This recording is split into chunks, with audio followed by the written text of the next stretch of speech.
आ नई नई नई ये बातें, नई है जानकारी, आ गई अब हमारी सीनियर्स की बारी। नई नई नई ये बातें, नई है जानकारी, आ गई अब हमारी सीनियर्स की बारी। इनके अनुभव से अपनी बदली दुनिया सारी, इनके अनुभव से अपनी बदली दुनिया सारी। दादा दादी नाना नानी करते बातें प्यारी, सुन लो तुम समझ लो तुम, हाँ सुन लो तुम समझ लो तुम, सुन लो तुम समझ लो तुम, बात ये हमारी। खुश रखोगे इनको तो होगी खुशी तुम्हारी। नई बात है ये देखो, नई जानकारी, आ गई अब हमारी सीनियर्स की बारी। आइए कुछ पल बैठते हैं बुजुर्गों की छांव में, जो देखी है उनकी आंखों ने जिंदगी के ढेरों अनुभव। उन अनुभवों से अनुभव हम आज लेते हैं। नमस्कार दोस्तों, आप सबका स्वागत है। विज्ञान प्रसार विज्ञान और प्रौद्योगिकी विभाग, भारत सरकार एवं अलगप्पा विश्वविद्यालय कराईकुडू तमिलनाडु के संयुक्त तत्वाधान में वरिष्ठ नागरिकों द्वारा प्रस्तुत एक खास कार्यक्रम श्रृंखला अनुभव में, जिसे आकार दिया है डॉक्टर आर श्रीधरन ने और मार्गदर्शन कर रही हैं कार्यक्रम की मेंटोर पूजा मुरादा। साथ ही निर्माता हैं चित्रा शर्मा और जमशेद खान, और जिसे आप सुन पा रहे हैं सामुदायिक रेडियो 90.8 FM 24 पर। मैं हूँ आरजे सनी और आज का अनुभव कार्यक्रम बेहद खास है दोस्तों। आज के अनुभव कार्यक्रम की इस कड़ी में हम जलवायु परिवर्तन और ग्लोबल वार्मिंग के विषय को आगे बढ़ाते हुए आज फिर हमने आमंत्रित किया है scientist doctor BK Tyagi ji को। डॉक्टर साहब, सबसे पहले तो आपका स्वागत है। धन्यवाद सनी, आज की अपॉर्चुनिटी के लिए और आपके साथ जुड़ने के लिए बहुत बहुत धन्यवाद कि आपने मुझे ये मौका दिया। और दोस्तों, आपको बता दूं कि आप देश के बहुत सारे विज्ञान क्लबों की जो एक्टिविटीज़ हैं उनके मैनेजमेंट और उनके डेवलपमेंट को लेकर के काफ़ी सारी योजनाओं को तैयार करके उनका सहयोग करते हैं। शहरी और ग्रामीण क्षेत्रों में विज्ञान को लोकप्रिय बनाने के लिए कई सारे प्रशिक्षण कार्यक्रम आयोजित करते हैं और इस तरह से विज्ञान के लिए काफ़ी कुछ कंट्रीब्यूट करते हैं। डॉक्टर साहब, आखिरकार ये जलवायु क्या है, जलवायु के दायरे में क्या क्या चीज़ें आती हैं, इसका क्या प्रभाव पड़ता है, और ये एक जो साइकिल होता है हवा के धाराओं का, बादलों के आने का, मौसम के आने मौसम के जाने, ये साइकिल बड़ा कॉम्प्लिकेटेड सा लगता है। तो क्या हम इसे आसान भाषा में समझा सकते हैं श्रोताओं को कि ये जलवायु क्या है और ये परिवर्तन का क्या स्वरूप होता है? देखिए, हम अगर भारत का एग्जाम्पल लें तो यहाँ पे हम देखते हैं सर्दी, गर्मी और बरसात होती है, ठीक है।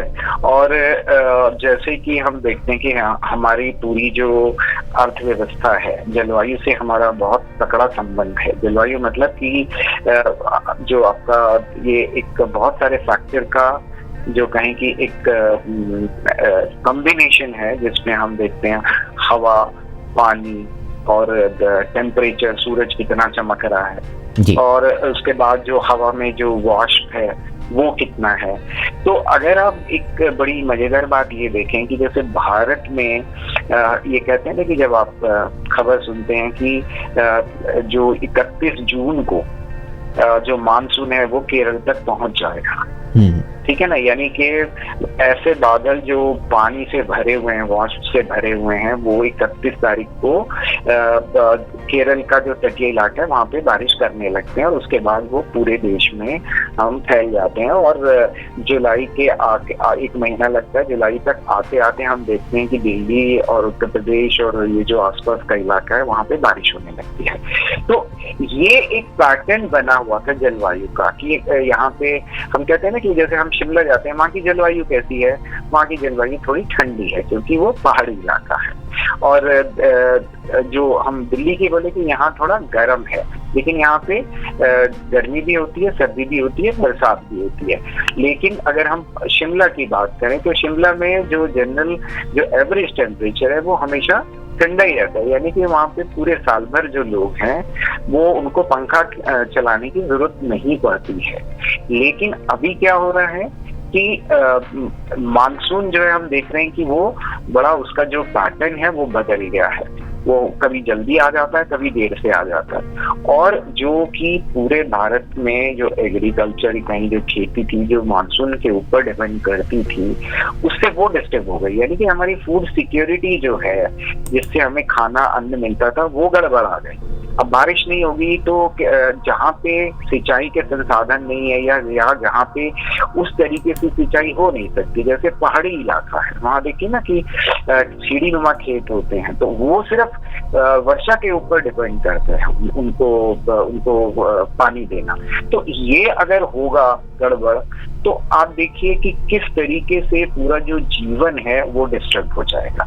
तो जलवायु का मतलब कि बहुत सारे फैक्टर का कॉम्बिनेशन, और वो मिला के वहाँ पे जो पूरे एक साल भर में या एक ओवर दी लास्ट 10 ईयर किस तरीके का जो कहें कि वातावरण वहाँ रहता है, ठंडा रहता है, गर्म रहता है, शुष्क रहता है, इसको हम जलवायु कहते हैं। मौसम नहीं, मौसम आज का हो सकता है, आज ठंडा मौसम है, कल गर्म मौसम हो गया।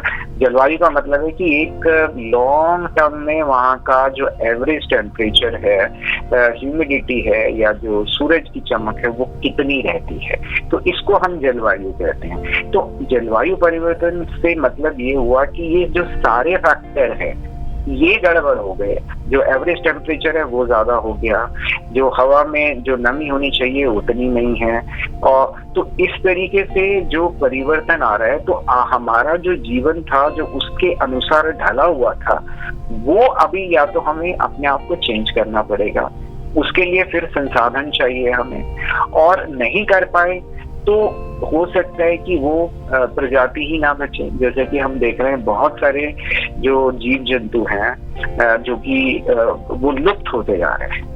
और दूसरा, कुछ ऐसे जीव जंतु, क्योंकि आदमी तो अपने को ढालने की एक, या कहें क्योंकि वो उसके पास टेक्नोलॉजी है, तो वो एक बहुत ही कहें कि एक जो एडवर्स एनवायरनमेंट है उसमें रह सकता है, अपने आप को सुरक्षित कर सकता है। लेकिन जो जीव जंतु हैं उनके पास ये काबिलियत नहीं है, तो वो क्या करते हैं, वो शिफ्ट हो जाते हैं, यानी वो माइग्रेट कर जाते हैं दूसरी जगह। तो बहुत सारे जो इवन पेड़ पौधे और जो जीव जंतु है, जिसमें तितलियां हैं, पक्षी हैं, वो ऊंचाई पे और पहुंच रहे हैं, यानी वो जहाँ पहले नहीं दिखाई पड़ते थे अब दिखाई देने लगे हैं, क्योंकि उनको वहां पे ज्यादा सहूलियत हो रही है नीचे रहने के बदले, क्योंकि वहाँ का जो जलवायु है वो बदल गई है। तो इस तरीके से मतलब हम देख रहे हैं कि जो वनस्पतियों का, जीव जंतुओं का की जो प्रजातियां हैं वो समाप्त होती जा रही हैं, या वो शिफ्ट करती जा रही है दूसरी जगह। तो इसलिए ये जो कहीं की जलवायु से हमारा दिन रात का नाता है, ये बदलेगा तो हमारी सारी चीजें या तो हमें बदलनी पड़ेंगी, और अगर नहीं बदल पाए तो जो पूरा मानव का अस्तित्व है, मानव मैं नहीं कहूंगा बल्कि जीवन जो है पृथ्वी पर, क्योंकि पूरे ब्रह्मांड में हमारी जानकारी ये कहती है पृथ्वी ऐसा ग्रह है जहाँ पे जीवन है, तो उसके भी हालात हम अगर इस तरीके से चलता रहा, तो जैसे हम देखते हैं हमारे और जो ग्रह हैं, जिसमें हमारा शुक्र ग्रह है, जिसका कि बहुत पृथ्वी से सब कुछ मिलता जुलता माहौल है, लेकिन वहाँ जीवन नहीं है जी, तो कुछ दिन बाद उसकी हालत भी वैसे ही हो सकती है। तो इसीलिए ये जरूरी हो जाता है कि जो, और ये इसमें जो सबसे रोचक बात है वो ये कि ये सारा जो बदलाव किया है ये मानव हस्तक्षेप से हुआ है जी, यानी हमारी कारगुजारियों से हुआ है। अगर हम इसको समझ लें और अपनी हरकतों से बाज आ जाएं, थोड़ा माहौल को समझ लें, और जो पूरे कहीं की अंतर्राष्ट्रीय स्तर पे जो एक डिमांड उठ रही है और उसमें हमारी क्या सहभागिता हो सकती है और क्या हम करें क्या ना करें, वो चीज अगर हमें समझ में आ जाती है, तो ये जो कहीं की एक डिजास्टर है उसको हम अब रोक तो नहीं पाएंगे, लेकिन उसका जो प्रभाव है उसका हम कम अवश्य कर पाएंगे। एक और बात है, कई जगहों पर जहाँ पर बारिश नहीं होती है वहाँ पर कृत्रिम वर्षा कराई जाती है, तो ये कृत्रिम वर्षा हाँ, से किसी तरीके का कोई आगे चल करके कोई बुरा प्रभाव या जलवायु में किसी तरीके का परिवर्तन होने की कोई गुंजाइश? देखिए, ये जलवायु परिवर्तन हो रहा है और जहाँ बारिश होनी चाहिए वहाँ नहीं हो रही, उसी का ये प्रभाव है। और हम अब एक आर्टिफिशियल तरीके से बारिश यानी करवाने की कोशिश कर रहे हैं। हालांकि वो ये उसमें सफलता मिली है, लेकिन वो एक बहुत टेम्परेरी सोल्यूशन है और वो भी फिर एक मानवीय हस्तक्षेप से आप एक प्राकृतिक जो परिघटना है उसमें आप दखल अंदाजी कर रहे हैं, तो वहां फिर दिक्कत आएगी आपको।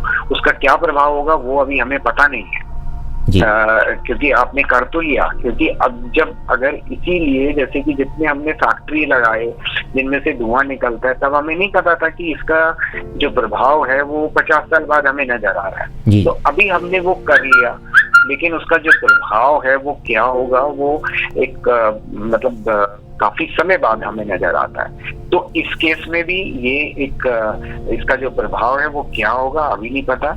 लेकिन हाँ, साइंस और टेक्नोलॉजी से ये संभव हो गया है कि हम कृत्रिम वर्षा यानी आर्टिफिशियल रेन हम करा सकते हैं, लेकिन इसका इम्पैक्ट क्या होगा ये अभी हमें पता नहीं है। हमें मतलब वो कहते हैं ना, वेट एंड वॉच, आपको इंतजार करना पड़ेगा। और वो कहते हैं ना, ऊंट किस करवट बैठेगा वो हमें नहीं पता। वो नुकसान ही, क्योंकि एक मानवीय एक नेचुरल प्रोसेस में आप इंटरफेयर कर रहे हैं। पहले तो आपने इंटरफेयर कर दिया। आप वो कहते हैं ना कि जैसे आप किसी गाय अगर दूध नहीं देती तो गांव में देखा ना, वो इंजेक्शन लगा के दूध निकाल रहे हैं। तो आप कुछ उस तरीके से कर रहे हैं, तो कहीं ना कहीं उसके नुकसान तो हो गए ना आपको जी, जो अभी हमें पता नहीं है। अभी तो हमें लग रहा है कि हम ये करना चाह रहे थे, ये हो गया, हमारा काम हो गया, लेकिन उसका प्रभाव क्या होगा वो अभी हमें देखना पड़ेगा। और जहां तक मुझे लगता है कि वो क्योंकि हालांकि जो ये वर्षा होती है आर्टिफिशियल, उसमें जो एटमॉस्फेयर में जो वातावरण में जो जल की वाष्प है यानी जो भाप है, पानी जो भाप फॉर्म में अवेलेबल है, उसको ही हम कंडेंस कर रहे हैं, ठीक है ना। तो वो जो एक प्रोसेस जो नेचुरल हमें मिलता था कि पूरा बंगाल की खाड़ी और अरेबियन सी से जो बादल आते हैं पानी से भरे हुए और पूरे हमारे भारत को जो है वो कहें कि इरिगेट कर देते हैं, जिसमें कि हमारे जो ग्लेशियर्स हैं वो उसको पानी मिल जाता है। वो बर्फ जो है वो साल भर हल्के हल्के पिघल के नदियों से पानी जो हमारे को मिलता रहता है, वो दिक्कत हो जाएगी। जब ग्लेशियर पिघल जाएंगे तो हमारी सारी जो नदियां हैं, जो 12मासी नदियां हैं, जिसमें गंगा, जमुना और जो वो हैं जिनका जो स्रोत है वो ग्लेशियर्स हैं, वो उसमें पानी कम हो जाएगा। हो सकता है कि वो सिर्फ जो 12मासी जिसको हम कहते हैं वो सिर्फ सीजनल हो जाए, यानी जब बारिश होगी तभी उनमें पानी होगा। जैसे ऑलरेडी बहुत सारी नदियों के साथ पूरी दुनिया में ये हो चुका है। भारत में भी कई ऐसी नदियां आप देखें, उनमें सिर्फ अब जो पानी है जब मानसून आता है तभी होता है, अदरवाइज वो सूखी रहती है जी। तो ये सारी चीजें जो है क्लाइमेट चेंज, ग्लोबल वार्मिंग का प्रभाव है। और वो जो बात मैंने पहले भी कही, उसमें इम्पोर्टेंट बात ये है कि ये सब हमारी कारगुजारियों से हो रहा है।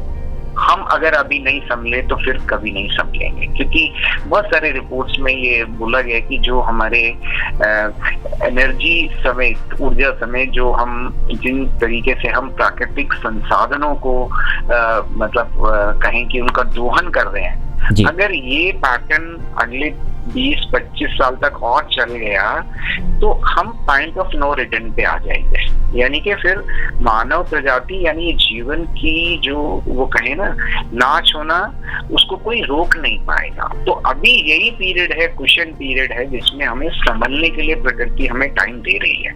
तो मुझे लगता है कि अभी हमको थोड़ा हम जो काम कर रहे हैं उसके देखें कि इसमें जो एनर्जी को बचाएं। और जैसे आपने देखा होगा कि क्यों हमने जो वो जो पहले बल्ब था, बल्ब के बाद हम देखते हैं फ्लोरोसेंट ट्यूब आया और अब एलईडी की बात आ रही है। तो एलईडी क्यों इस्तेमाल कर रहे हैं? क्योंकि अभी भी बिजली का जो स्रोत है हमारे पास वो कार्बन बेस्ड है, लेकिन एलईडी जलाने से जो ऊर्जा की खपत है वो कम होती है। यानी कि हम एक तरफ नए स्रोत ढूंढ रहे हैं, बिजली के, दूसरी तरफ बिजली की खपत कम हो ऐसे उपकरण बना रहे हैं जी।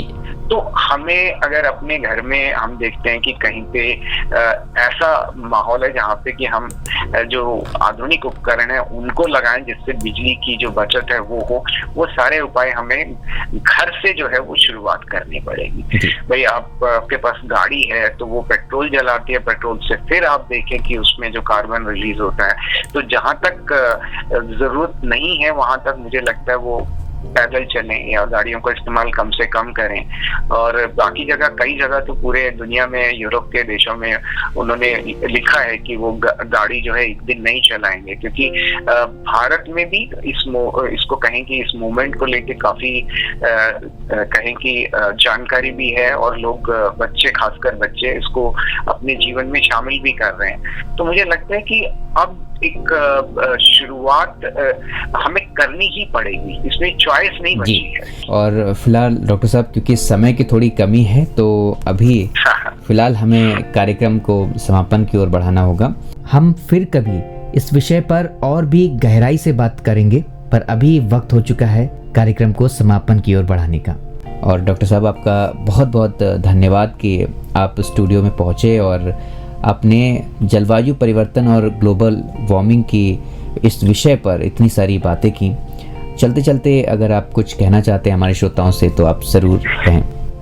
बिल्कुल बिल्कुल, ये बात अभी बहुत दिनों से चल रही है कि अभी नहीं तो कभी नहीं। हमें अपनी जो कहें कि कारगुजारियां हैं उनको एक बारी देखना पड़ेगा, और जहाँ पे सुधार किया जा सकता है, जो हमारे पास साइंस और टेक्नोलॉजी ने जो ऑप्शन दिए हैं उनको जीवन में अपनाएं। और इस पृथ्वी जो ग्रह है जिसको ब्रह्मांड सुंदरी कहा जाता है, क्योंकि इसलिए कि पूरे ब्रह्मांड में यही एक ऐसा प्लेनेट है अभी तक हमारी जानकारी के अनुसार जहाँ इतना खूबसूरत जीवन है और कहीं नहीं है। तो उस जीवन को अगर बचाना है तो वो हमारे हाथ में है। तो उसके अनुसार ये जरूरी हो जाता है कि हम जो कर रहे हैं उसको करने से पहले ये सोच लें कि कहीं हमारे करने से पर्यावरण को नुकसान तो नहीं हो रहा। अगर हम ये सोच के साथ अपने जीवन को चलाएंगे तो मुझे लगता है कि ये पृथ्वी जो है ऐसे ही हरी भरी रहेगी, और जो ये संकट अभी उभरा है इससे हम पार जो है वो पा पाएंगे। जी।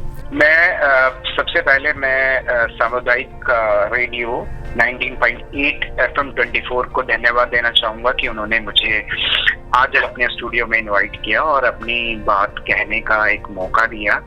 और मैं यही कहना चाहूंगा कि अभी नहीं तो कभी नहीं, क्योंकि अगर आज हमने अपने कल के बारे में नहीं सोचना शुरू किया तो शायद कल जो है वो आज जितना खूबसूरत नहीं होगा। और इसके लिए ये जरूरी हो जाता है कि कुछ भी करने से पहले हम ये देख लें, परख लें कि मैं अपने इस वातावरण में अपने कारगुजारी से इसको नुकसान तो नहीं पहुंचा रहा। यानी कि मेरा जो कार्बन फुटप्रिंट है, मैं कितना जो एनर्जी इस्तेमाल कर रहा हूँ उसको उस तरीके से इस्तेमाल करने से मेरा जो कार्बन इमिशन होगा वो कितना होगा। तो ये अगर मैं सोच के अपना हर एक एक्शन करूँ डे टू डे का, तो मुझे लगता है कि ये जो पृथ्वी ग्रह है ये हमेशा ही ऐसा हरा भरा रहेगा और इसमें जो जीवन जो है वो इसी तरीके से लहलाता रहेगा। So once again thank you community radio 19.8 FM 24 for giving me this opportunity. Thank you Sunny. बहुत बहुत धन्यवाद आपका भी FM 24 की ओर से। और दोस्तों, फिलहाल समय हो चुका है आप सभी से विदा लेने का। आप सुन रहे थे सामुदायिक रेडियो 90.8 FM 24 पर अनुभव कार्यक्रम की यह खास कड़ी RJ सनी के साथ। धन्यवाद। आप सुन रहे हैं 90.8 FM 24, आपका रेडियो, आपकी धड़कन।